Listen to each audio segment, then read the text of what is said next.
Hello, good evening, नमस्कार। मैं बबीता त्यागी ICS coaching centre के इस यूट्यूब चैनल पर और साथ ही साथ फेसबुक पेज पर आप लाइव जुड़े हुए हैं। और आज एक इम्पॉर्टेंट थंबनेल आप सबने देखा होगा, भारत में आपातकाल। ये पुराने आपातकाल की बात कर रहे हैं, अब की बात नहीं कर रहे हैं। फिलहाल अगर देखें तो लगभग 45-47 सालों से भारत आपातकाल के इस शब्द से एक तरह से भूल ही गया है, क्योंकि एक लंबी पीढ़ियां उसके बाद जा चुकी हैं जिन्होंने उसको लाइव देखा था। तो आज हम बातचीत करेंगे भारत के पॉलिटिकल सिस्टम में ऐसी कौन सी कंडीशंस रही और कब कब आपातकाल लगा। तो आज का टॉपिक रहेगा भारत में आपातकाल, इमरजेंसी।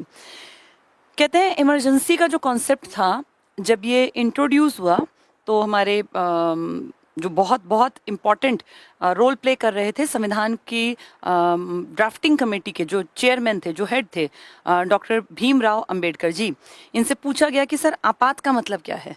तो इन्होंने कहा कि कोई भी कंडीशन, कोई भी परिस्थिति जो तुरंत से कार्यवाही की डिमांड करे उसे आपातकाल या आपात कहा जाएगा।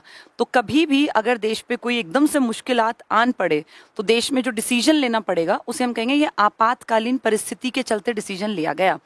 इसका मतलब इसके कुछ कारण रहेंगे। अचानक से आपातकाल आता है, लेकिन किन्हीं कारणों के चलते आपातकाल लगाना पड़ता है। अब इंडिया में आज तक आपातकाल महज 3 बार लगा, और 3 बार मतलब कि किसी न किसी कारण से स्थिति इतनी खराब हुई कि देश को आपातकाल के दौर में से गुजरना पड़ा। तो आज हमारा टारगेट यही है कि हम आपातकाल को पढ़ लें। बहुत सारे एग्जाम्स में आपने देखा होगा आपातकाल के ऊपर, इमरजेंसी के ऊपर क्वेश्चंस उठते हैं, और आजकल क्योंकि पेपर वो रटने वाले खत्म हो गए तो वो आपातकाल की हेडिंग देके चार पॉइंट्स देंगे। जैसे पूछ लेंगे इनमें से कौन सी ठीक नहीं है, कौन सी बात, या कौन से 2 पॉइंट्स हैं जो आपातकाल के दौर में नहीं देखे जाते। तो सबसे पहली बेसिक चीज है कि हमें ये पता चले आपातकाल लगा कब कब था। तो हमारे बीच में जो आज हम लोग पढ़ते हैं जो चीजें, उनमें सबसे इंपॉर्टेंट है कि इमरजेंसी लगी कब कब थी। फिर इसमें क्या क्या होता है वो तो बहुत लंबा टॉपिक हो जाएगा। आज हम इमरजेंसी के लगने की बातचीत करेंगे। ऐसे कभी कभी कुछ कुछ टॉपिक में पढ़ाती रहूंगी ताकि आप लोग जब पॉलिटिक्स पढ़ें या मॉडर्न इंडियन कोई भी इस तरह की बातचीत पढ़ें तो आपकी एक समझ हो, आपको पता हो कि इमरजेंसी क्या होती है, क्यों लगी, किस प्रेसिडेंट के टाइम में कौन पीएम था और क्या हालात थे, किन परिस्थितियों के चलते भारत में कुछ चीजें टाली नहीं जा सकी, जिसके चलते आपातकाल का निर्णय लेना पड़ा। तो आज का हमारा टॉपिक है इमरजेंसी। सबसे पहली बात, इमरजेंसी कोई एक आदमी इच्छा से नहीं लगा सकता, चाहे वो राष्ट्रपति ही क्यों ना हो। हमारे कॉन्स्टिट्यूशन में रिटन फॉर्म में है कि इमरजेंसी को लगाने की पावर तो राष्ट्रपति के पास है, पर कुछ हालात होंगे तब राष्ट्रपति इमरजेंसी की इस पावर का इस्तेमाल कर पाएंगे। भारत में कॉन्स्टिट्यूशन की बुक में जैसे भाग हैं अलग अलग, तो 18वां जो भाग है ना, 18th, अभी आप जानते हैं लोकसभा अभी आप ही के सामने बनी है, 543 सीट्स पर इलेक्शन हुए, ये 18वीं लोकसभा का गठन हो गया। परसों रात में ही मोदी जी ने वो क्लियर कर दिया था, हर न्यूज चैनल पर थी कि किस बड़े आदमी को कौन सा कैबिनेट मिनिस्ट्री पकड़ाई गई है। कल मैंने उसके लिए भी एक क्लास ली थी कि किसको कौन सा पद मिला, किसको कौन सी जो ये अलग अलग बंटवारा हुआ तो किसको कौन सी सीट मिली, कि भारत में जल शक्ति मंत्रालय किसको मिला, एजुकेशन मिनिस्ट्री किसको मिली, या भारत का पर्यावरण मंत्री कौन है, या रेल मंत्री कौन है, जहाज रानी किसको दिया गया। तो मैंने कल की क्लास में ये सारा बहुत डिटेल से ढंग से पढ़ाया था। आने वाले 5 सालों तक अगर इसमें फेरबदल ज्यादा नहीं हुआ तो ये आपको याद करने में दिक्कत नहीं आएगी। और कभी भी किसी भी पेपर में, करंट अफेयर्स से जुड़े पेपर में या कहीं भी किसी एक मंत्रालय के बारे में पूछ के कह सकते हैं कि ये विभाग किस मंत्री को दिया गया है, तो आपको ये पता रखना पड़ेगा, ये याद रखना पड़ेगा। ठीक है, चलिए इमरजेंसी की बात कर रहे हैं तो हमारे कॉन्स्टिट्यूशन के 18वें भाग में 3 आर्टिकल्स स्पेशल फोकस करते हैं इमरजेंसी के ऊपर। ये 3 आर्टिकल्स हैं 352, 356 और 360। ये 3 आर्टिकल राष्ट्रपति की पावर्स में भी हम पढ़ते हैं। यहाँ हम स्पेसिफिक बात कर रहे हैं इमरजेंसी की, तो तीनों को हमने भाग 18 से जोड़ लिया। तो भाग 18 के आर्टिकल 352 में लिखा है कि देश में नेशनल इमरजेंसी लग सकती है। नेशनल का मतलब पूरे देश में अगर हालात खराब हों, out of control conditions feel हों, तो राष्ट्रपति पूरे देश में एक साथ या देश के किसी एक बड़े हिस्से में, मान लीजिए नॉर्थ ईस्ट में या साउथ में या नॉर्थ में, जहां जरूरत पड़े वहां, या तो पूरे देश में भी या देश के किसी एक भाग में भी परिस्थितियां आउट ऑफ कंट्रोल जाने पर इमरजेंसी की पावर का आर्टिकल 352 के तहत इस्तेमाल कर सकते हैं।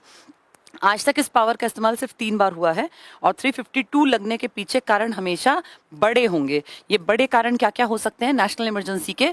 पहला कारण हो सकता है हमारा किसी के साथ युद्ध हो जाए, जैसे मान लीजिए पड़ोसी के साथ हमारी लड़ाई झगड़े हो गए, उसमें हम भी शामिल हैं वो भी। दूसरा कारण हो सकता है हमारी लड़ाई झगड़े नहीं थे लेकिन किसी बाहरी ताकतवर देश ने हमारे ऊपर आक्रमण कर दिया, तो युद्ध की स्थिति हो, कोई बाहर से आक्रमण कर दे। या फिर तीसरी कंडीशन, अगर इंडिया में कहीं पर भी सैन्य या जनता कोई भी विद्रोह कर दे, और ये विद्रोह कैसा हो? सशस्त्र, यानी अस्त्र शस्त्र के साथ अगर जनता इकट्ठी होके बड़ी तादाद में, या सेना, क्योंकि सेना के पास तो हमेशा अस्त्र शस्त्र रहते ही हैं, तो अगर कभी भी इस तरह का सशस्त्र विद्रोह होने का आभास हो तो राष्ट्रपति आर्टिकल 352 के तहत अपनी पावर्स का इस्तेमाल करके पूरे भारत में इमरजेंसी लगा सकते हैं। हमारे देश में आज तक, अभी तक सशस्त्र विद्रोह वाली इमरजेंसी कभी नहीं लगी, लेकिन जो आप ये देख रहे हैं ऊपर के टॉपिक, इनके इमरजेंसी हमने देखी है। तो आर्टिकल 352 इंडिया में आज तक 3 बार इस्तेमाल हुआ है और 3 ही कारणों से इस्तेमाल होता है, या तो युद्ध, या बाहरी आक्रमण, या सशस्त्र विद्रोह, वो जनता या सेना कोई भी करे। ठीक है। आर्टिकल 356 का नाम नेशनल इमरजेंसी नहीं है, इसे कहते हैं स्टेट इमरजेंसी। ये किसी स्टेट में जब कॉन्स्टिट्यूशनल जो तरीके से काम करना है, अगर संवैधानिक तरीके से किसी राज्य की सरकार ढंग से काम ना कर पाए, जैसे हमारे संविधान ने उसको दिशा निर्देश दिया वैसे काम ना कर पाए, तो उस कंडीशन में आर्टिकल 356 लगता है और इसी को हम लोग कह देते हैं स्टेट इमरजेंसी। जब राज्य में संवैधानिक तंत्र विफल हो जाए, कि राज्य में बहुत गड़बड़ उथल पुथल चल रही है और राज्य की सरकार कंट्रोल नहीं कर पा रही है, तो ये रिपोर्टिंग जाती है हर 15 दिन में। हर स्टेट के राज्यपाल की ड्यूटी होती है कि वो गृह मंत्री को, होम मिनिस्टर को, उस स्टेट में अंदर क्या चल रहा है उसकी रिपोर्टिंग करें। और यही कारण भी है कि हर स्टेट का राज्यपाल, वहां का आदमी जो वहीं उसी स्टेट का है, वो नहीं रखा जाता, क्योंकि राज्यपाल एक तरह से देश की जो मेन सरकार है उस तक मैसेज पहुंचाते हैं कि किसी भी स्टेट की इंटरनल, अंदर की खबरें क्या कुछ हैं। तो उसमें अगर उसी स्टेट का कोई आदमी होगा तो हो सकता है उसके वर्चस्व के ऊपर कोई हावी हो और उन रिपोर्ट्स में फेरबदल करवा ले। इसलिए आप देखिएगा हमेशा गवर्नर उस स्टेट का ना होके बाहर की किसी स्टेट का ही बनाया जाता है। सीएम हमेशा उसी स्टेट का होगा, क्योंकि सीएम को पावर इस्तेमाल करनी है लॉ मेकिंग प्रोसेस में, वहां उनको प्रशासन में कामकाज करना है। तो सीएम हमेशा सेम स्टेट के मिलते हैं जनरली, ऐसे बाहर के भी बनते हैं लेकिन फिर वो रिहाइश बदल लेते हैं, और राज्यपाल हमेशा स्टेट से बाहर का बनेगा। ठीक है, वापस आते हैं। तो स्टेट में इमरजेंसी लगती है 356 के तहत, और 360 आज तक कभी इस्तेमाल नहीं हुई। ये लगभग 125 से भी ज्यादा बार इस्तेमाल हो चुकी। 352 3 बार इस्तेमाल हुई, 356 356 आज तक 130 टाइम्स प्लस इस्तेमाल हो चुकी, और ये लगभग हर राज्य ने अपने राज्य के हालातों के चलते 356 का इस्तेमाल जब जरूरत पड़ी तो किया गया। सिर्फ छत्तीसगढ़ और तेलंगाना 2 ऐसे स्टेट हैं जिन्होंने 356 का इस्तेमाल नहीं किया, बाकी लगभग सभी स्टेट्स ने इस 356 को अपने यहाँ पर, जब सरकार के हालात आउट ऑफ कंट्रोल हुए, सरकारें संभाल नहीं पाई, तो कभी विधानसभा भंग करवा के और कभी विधानसभा चलती रही, लेकिन इमरजेंसी 356 की लगा दी गई है। तो ये स्टेट में लगेगी, ये पूरे देश में लग सकती है, देश के एक बड़े भाग में। 360 को हम कहते हैं फाइनेंशियल इमरजेंसी। फाइनेंस मतलब पैसा, वित्तीय। जब कभी भारत में, ये लिखित में है, अगर कभी भारत की साख को खतरा हुआ, साख होती है बेटा आपकी वैल्यू, तो जैसे इंटरनेशनल लेवल पे भारत की साख को अगर कभी खतरा होता है तो ऐसा पहले से लिखित में है कि राष्ट्रपति आर्टिकल 360 के तहत, हमारी उस कॉन्स्टिट्यूशन की बुक के अकॉर्डिंग, अपने देश में आर्टिकल 360 के तहत फाइनेंशियल इमरजेंसी लगा सकते हैं। आज तक भारत में कभी भी आर्टिकल 360 का इस्तेमाल नहीं किया गया। सबसे ज्यादा इस्तेमाल हुआ है 356, जो सभी स्टेट्स में लगभग लग चुका। सिर्फ छत्तीसगढ़ और तेलंगाना 2 स्टेट्स को छोड़ दें, और सबसे ज्यादा इसका इस्तेमाल किया है यूपी और मणिपुर ने। 10-10 बार दोनों में राष्ट्रपति शासन लग चुका है। हरियाणा एक छोटा सा स्टेट है, 3 बार यहां भी लग गया। अब हर स्टेट की आपको गिनती नहीं करनी, लेकिन चलते चलते बता दिया। तो सबसे ज्यादा बार लगा है यूपी और मणिपुर में, बिल्कुल नहीं लगा छत्तीसगढ़ और तेलंगाना में। और सबसे पहली बार इस आर्टिकल का इस्तेमाल हुआ था पेप्सू में। उस जमाने में पंजाब अलग से स्टेट नहीं था, पेप्सू हुआ करता था, Patiala and eastern Punjab states union. 7 दिन का लगा था, सिर्फ 7 दिन का, 1 हफ्ते का। कर्नाटका में सबसे छोटे टाइम पीरियड के लिए कर्नाटका में आर्टिकल 356 इस्तेमाल हुआ। सबसे ज्यादा लंबे टाइम के लिए पंजाब में लगा था, 1987 से 1992 के लिए, 5 साल के लिए। तो ये कुछ इंपॉर्टेंट फैक्ट्स हैं जो एग्जाम्स में एमसीक्यूज में आ जाते हैं। आज हम स्पेसिफिक बात करेंगे 352 की। तो 352 नेशनल इमरजेंसी 3 बार लगी है। कब कब लगी है वो बोर्ड पे देखिए। आपातकाल, जब आपातकाल लगता है ना तो सारे कामकाज रुक सकते हैं। सरकार अपने ताकत का इस्तेमाल करके जैसे चाहे पावर्स को इस्तेमाल कर सकती है। और आज तक आपातकाल सिर्फ 3 बार इस्तेमाल हुआ है। पहला तो क्वेश्चन यही कि कितनी बार इस्तेमाल हुआ, कब कब इस्तेमाल हुआ, 1962 में, और 1968 तक चला। ये लगा था 1962 के अक्टूबर में, और जनवरी 1968 में इसको हटा लिया गया। अगर आप देखें 62 में और 68 में तो कई साल का गैप है। इसका मतलब लगातार भारत के हालात कहीं ना कहीं गड़बड़ में रहे होंगे, तभी नेशनल इमरजेंसी की घोषणा की गई होगी। सेकंड जो हमारा लगा, ये लगा था 1971 के दिसंबर में, भारत पाक युद्ध के दौरान, और फिर ये हटा मार्च 1977 में। थर्ड जो लगा ये जून 1975 में लगा था, 26 जून को, और फिर ये हटा था मार्च 1977 में। इसका मतलब आर्टिकल 352 का इस्तेमाल आज तक भारत में 3 बार हुआ है। पहला 1962 में, यूज करते करते करते 68 आ गया। दूसरा 1971 के दिसंबर में, और यूज करते करते 1977 आ गया। तीसरा आप देख पा रहे हैं तो बीच में लगा है, देखो इसके बीच में आते हैं, ये खत्म एक साथ हुए लेकिन बीच में लगा। इसका क्या कारण था अभी मैं बता देती हूँ। आपातकाल जब पहली बार लगा तो इसका कारण था चीन ने भारत पर आक्रमण कर दिया। अब चीन ने भारत पर आक्रमण क्यों किया, ये एक लंबी कहानी है। कभी मैं इसके लिए स्पेशल एक क्लास, एक सेशन में सारी बातें कि इसका हिस्टोरिक क्या कारण था कि चीन ने हमारे पर क्यों आक्रमण किया। ऐसा तो है नहीं कि कोई भी उठ के किसी पे भी आक्रमण, कोई डिस्प्यूट तो होता होगा ना। एक बहुत शॉर्ट में बता देती हूँ। 1954 में हमारे और चाइना के बीच में एक समझौता हुआ था, जिसमें नारा दिया था नेहरू जी ने, हिंदी चीनी भाई भाई। 1954 में ये 5 सिद्धांत थे, जिसे कहा गया पंचशील समझौता। ये सिद्धांत क्या थे, बहुत रफली सुन लो। भारत और चाइना एक दूसरे की टेरिटरी में इंटरफेरेंस नहीं दिखाएंगे, यानी एक दूसरे के टेरिटरी में हस्तक्षेप नहीं करेंगे, एक दूसरे के इंटरनल मैटर में टांग नहीं अड़ाएंगे, शांतिपूर्ण सह अस्तित्व, भाई तुम भी रहो, वो तो ना लिव एंड लेट लिव, भाई जियो और जीनो दो, वो सिद्धांत थे 5। कभी मैं डिटेल में समझौतों के ऊपर ना क्लासेस ले लूंगी। पंचशील जो है, ताशकंद है, शिमला है, ये इंपॉर्टेंट समझौते थे। तो पंचशील समझौते की ये कहावत बन गई, स्याही भी नहीं सूखी थी 54 से, और अभी 62 आया था। उससे पहले भारत और चाइना लड़ पड़े। इसकी भी कहीं ना कहीं जड़ 2-3 साल पुरानी है। 1959 में चीन तिब्बत के ऊपर कंट्रोल करने के लिए पुरजोर कोशिश में लगा हुआ था, और उसका कहना था कि ये मेरा अभिन्न अंग है। चाइना तिब्बत के ऊपर जो कंट्रोल करना चाहता था, उसको तिब्बत के धर्मगुरु दलाई लामा, दलाई लामा कोई नाम नहीं है, ये एक पोजीशन है। अभी दलाई लामा जो प्रेजेंट में है वो 14th नंबर के हैं, और इंडिया के हिमाचल के धर्मशाला में वो रह रहे हैं। तो वो तिब्बत से भाग आए थे एक सैनिक का भेष में, वो वहां से, क्योंकि उनकी जान को हो गया खतरा।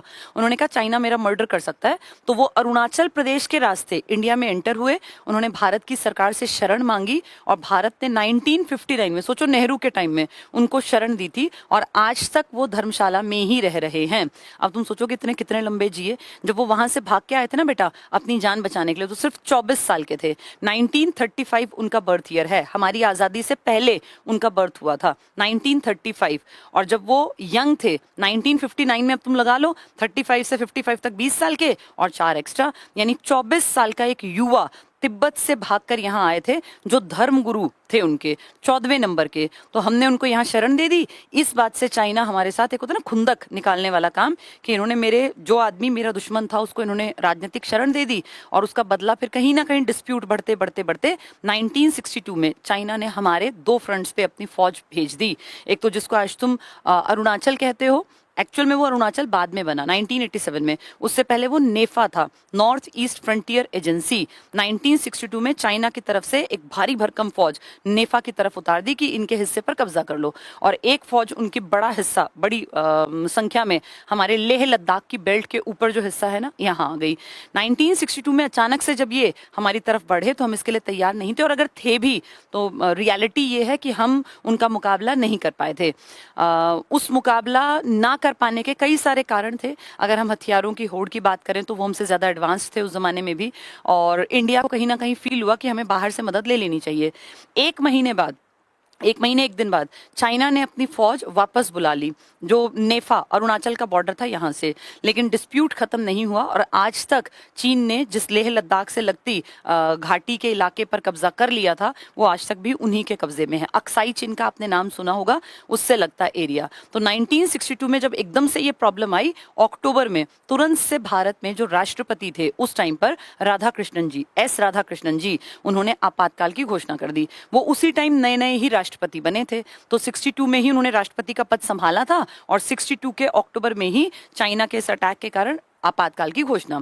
आपातकाल देखा जाए तो चाइना हटिया तो हमें हटा देना था, लेकिन कंडीशंस, हालात सुधरे नहीं थे और इसके कुछ समय बाद ही 1965 में पड़ोसी पाकिस्तान ने हमारे साथ लड़ाई झगड़े शुरू कर दिए। उस लड़ाई को निपटाने के लिए, एक समझौते के लिए हमारे पीएम ताशकंद गए थे शास्त्री जी, और वहां से डेड बॉडी वापस आई। आज तक एग्जैक्टली नहीं पता कि शास्त्री जी के साथ हुआ क्या था।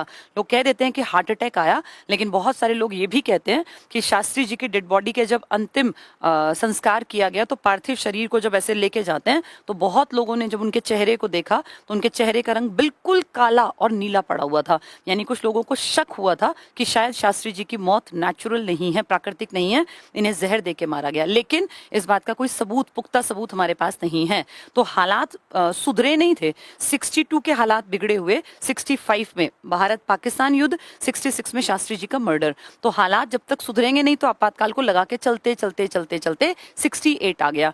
इंदिरा गांधी ने जब देखा कि चीजें थोड़ी सी अंडर कंट्रोल हैं, क्योंकि 66 में उनके हाथ में पावर आ गई, तो उन्होंने 68 आते आते कहा अब हालात ठीक हैं, कंट्रोल में है, अब आपातकाल हटा देते हैं। तो पहला आपातकाल 1962 में लगा चीन के कारण, 68 में इंदिरा गांधी के टाइम पे हटा।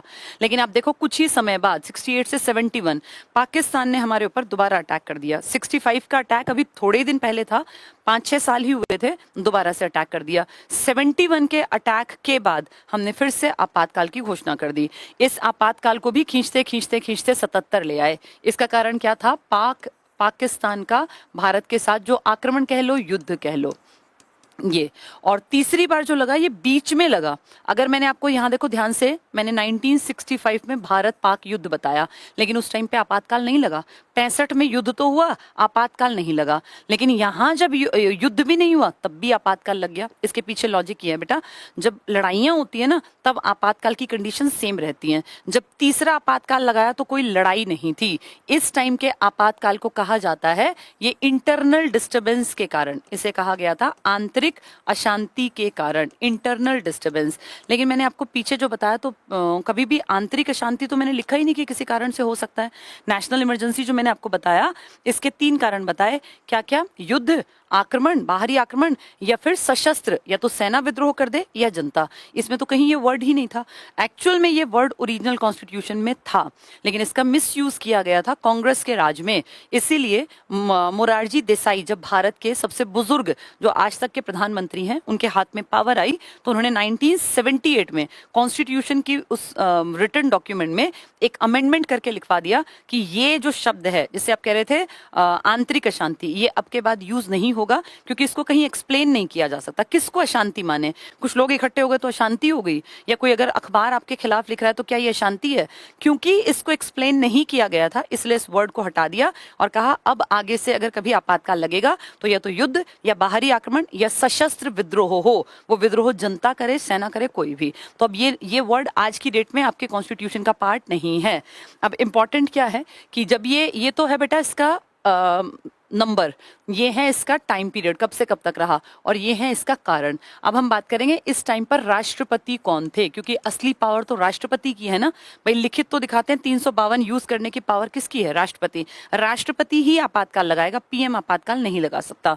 तो इस टाइम पर जब चीन ने हमारे ऊपर आक्रमण किया, हमारे देश के राष्ट्रपति थे एस राधा कृष्णन जी, सर्वपल्ली राधा कृष्णन जी, जो हमारे देश में टीचर्स डे हम 5 सितंबर को हर साल मनाते हैं, वो इन्हीं का बर्थडे है। ये एक बहुत बड़े देश की सबसे बड़ी पोस्ट पर, प्रेसिडेंट ऑफ इंडिया, उसके नीचे की post vice president of India. आजाद भारत होते ही जो पहला एजुकेशन कमीशन बना था ना, 1948 में यूनिवर्सिटी कमीशन बोल देते हैं उसको, यूनिवर्सिटी के ऊपर बना था वो, कॉलेजेस यूनिवर्सिटी के लिए, उसके हेड भी यही थे।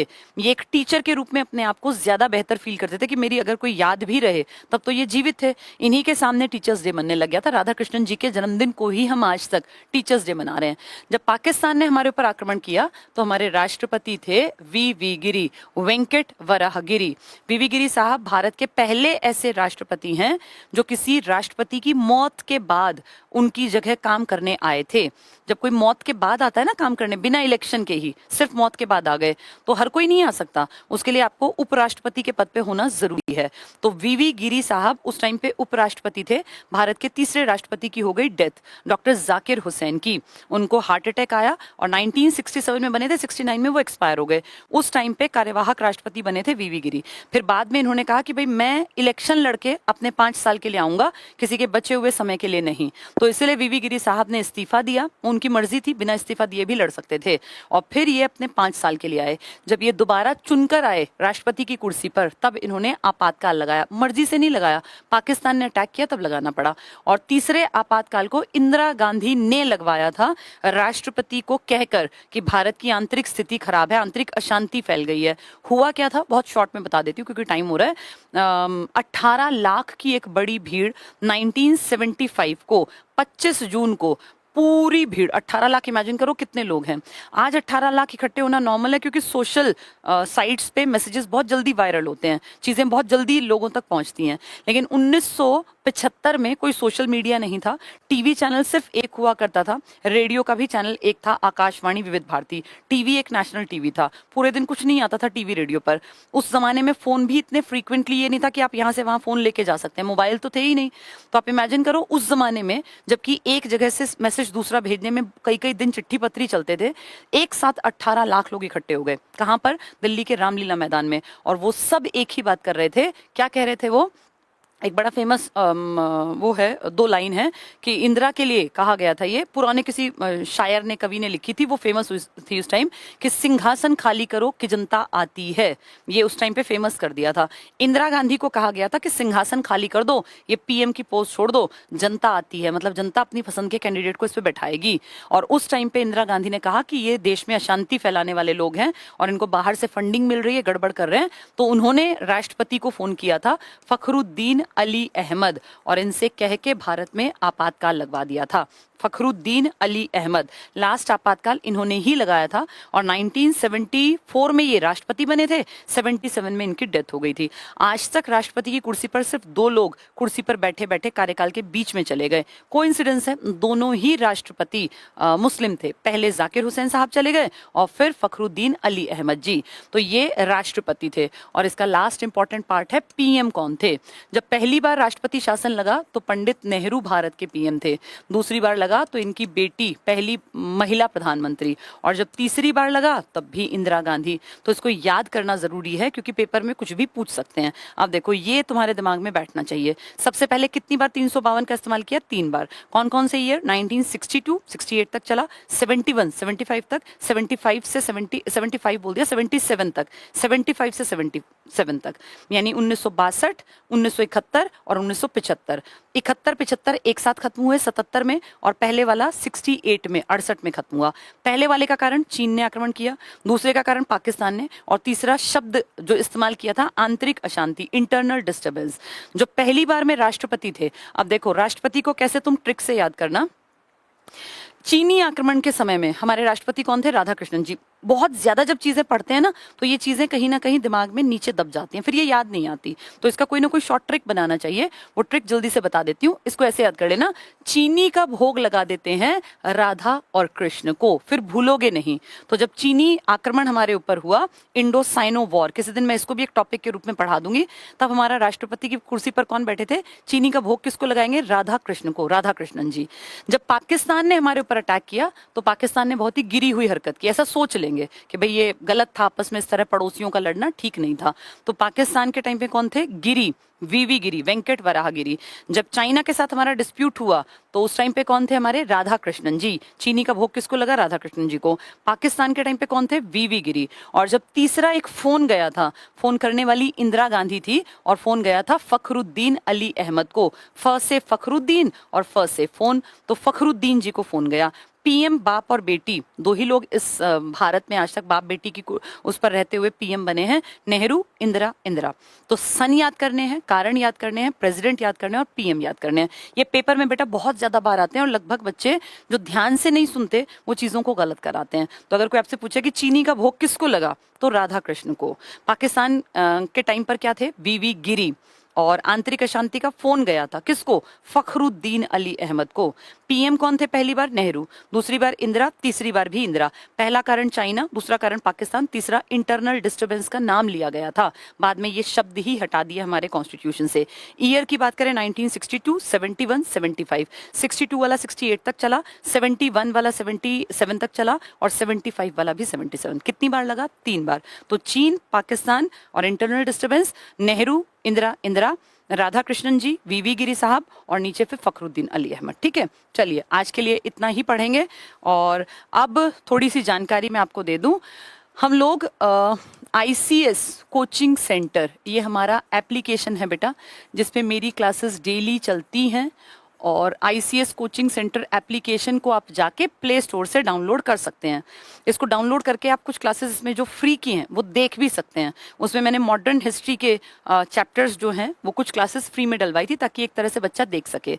ICS कोचिंग सेंटर पे मॉडर्न हिस्ट्री एक बैच ये चला हुआ है और एक इस पे चला हुआ है HSSC का जो स्पेशल बैच है।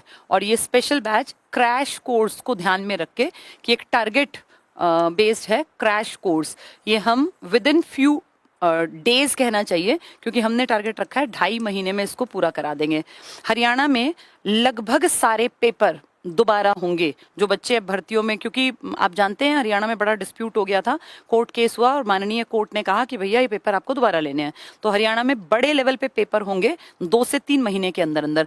बहुत ज्यादा उम्मीद है आने वाले 3 से 4 दिन में इसको ऑफिशियली भी अनाउंस कर दिया जाएगा। और जो ये हरियाणा पुलिस की भर्ती निकली थी ये 99.9% सबके लिए ओपन करेंगे क्योंकि ये बहुत बड़ा चैलेंज हरियाणा सरकार के सामने है कि जनता जो युवा है वो सरकार के एंटी है। इस रोजगार का मुद्दा नेशनल लेवल तक पहुंच गया है। अच्छी बात है, रोजगार सबकी बेसिक नीड है। ये नेशनल लेवल पे, स्टेट लेवल पे हर जगह बात उठनी चाहिए ताकि सरकार काम करे। मनसुख हमारे जो हैं कैबिनेट मिनिस्टर बना दिए गए हैं जिनको यही दिया गया है, श्रम, रोजगार, युवा मामले और खेल के मामले। तो अब उम्मीद है ये बहुत जल्दी ये जो पेपर होगा ये स्पेशल हरियाणा के स्टूडेंट्स के लिए है और ये बैच अभी चल रहा है। इसमें लगभग रोज 5 क्लासेस होती हैं। स्पीड से इसको कवर करा रहे हैं ताकि 2.5 महीने में जितने भी एग्जाम्स हों बच्चे उसमें बहुत अच्छा परफॉर्म कर पाएं। अब पढ़ाई छोड़े बहुत बच्चों को 1-1 साल के आसपास हो गया क्योंकि लास्ट ईयर एग्जाम अगस्त में होने के बाद बहुत बच्चों ने पढ़ना छोड़ दिया था। तो ये क्रैश कोर्स उन्हीं को ध्यान में रख के बनाया गया है। इसके अलावा ICS कोचिंग सेंटर एप्लीकेशन पर हमारी डेली लाइव क्लासेस होती हैं। जो हम क्लास में पढ़ाते हैं वही क्लास इस पे चलती हैं और ये पूरे का पूरा क्लास का ही बैच आप लोग इस एप्लीकेशन के माध्यम से ले सकते हैं। तो अभी फिलहाल में मॉडर्न हिस्ट्री जो है ये 249 रुपीज का इसका बैच है। इसमें पूरी मॉडर्न हिस्ट्री में पढ़ा रही हूँ। HSSC स्पेशल बैच जो क्रैश कोर्स है ये है 499 रुपीज का। और ये जो है लाइव क्लासेस ये 3000 रुपीज में पूरे साल की क्लासेस आपको मिलेंगी। इसमें टाइम टू टाइम टेस्ट होते रहते हैं। बच्चा अपनी क्लासेस को जितनी जरूरत है जिस चीज की उस हिसाब से ले सकता है। पूरे साल में कोर्स बहुत डिटेल में बढ़िया तरीके से साल भर की क्लासेस में बहुत हद तक बच्चा कवर कर सकता है। तो जैसी जिसकी जरूरत हो वो क्लासेस ले सकता है। मैं नंबर दे देती हूँ, कोई आपको जानकारी लेनी हो तो नंबर है 90 5300 6800। एक नंबर है 98 1200 96 96। एक नंबर है 90 5300 20 40। ये हेडक्वार्टर का नंबर है। जो नए जुड़े हैं उनकी जानकारी के लिए है, ये ICS coaching centre Sonipat headquarter का नंबर है। जो ऊपर के नंबर दिए हैं ये दोनों हमारी एप्लीकेशन से जुड़ी जानकारी के लिए हैं। कोई भी स्टूडेंट चाहे तो वो एप्लीकेशन से जुड़ सकता है। इस टाइम सबसे ज्यादा इंपॉर्टेंट है हरियाणा के बच्चों को तैयारी करना, क्योंकि 2-2.5 महीने के अंदर अंदर बड़े लेवल पे भर्तियां ये पूरी करेंगे। ये हमारी नहीं, स्टूडेंट्स की नहीं, ये सरकार की जरूरत है, क्योंकि 2-2.5 महीने में इलेक्शन का पूरा तामझाम भी तो रचाना है ना। उस इलेक्शन में वोट मांगने के लिए सबसे इंपॉर्टेंट मुद्दा क्या रहेगा? बिना खर्ची बिना पर्ची। और इस टाइम पे युवा नाराज है, तो युवा को पॉजिटिव डायरेक्शन में लाने के लिए हरियाणा के स्टूडेंट्स के लिए बहुत बेहतरीन मौका आएगा। पेपर 100% होगा, इसमें कोई दो राय नहीं है। तो ये क्रैश कोर्स बहुत बढ़िया है जो स्टूडेंट्स जुड़ना चाहते हैं उनके लिए। चलिए आज के लिए इतना ही। Thank you, good night. अब ऐसे ही नए नए टॉपिक्स हैं, जैसे आज हमने आपातकाल पढ़ा, किसी दिन हम समझौतों पे बात कर लेंगे, तो उससे क्या होगा, एक समझ बन जाएगी। आप कहीं भी अखबार पढ़ेंगे, कोई न्यूज़ सुनेंगे, तो आपको सारी चीज़ें एक बेस अगर क्लियर होगा तो समझ में आ जाएंगी। चलिए, थैंक यू, गुड नाइट।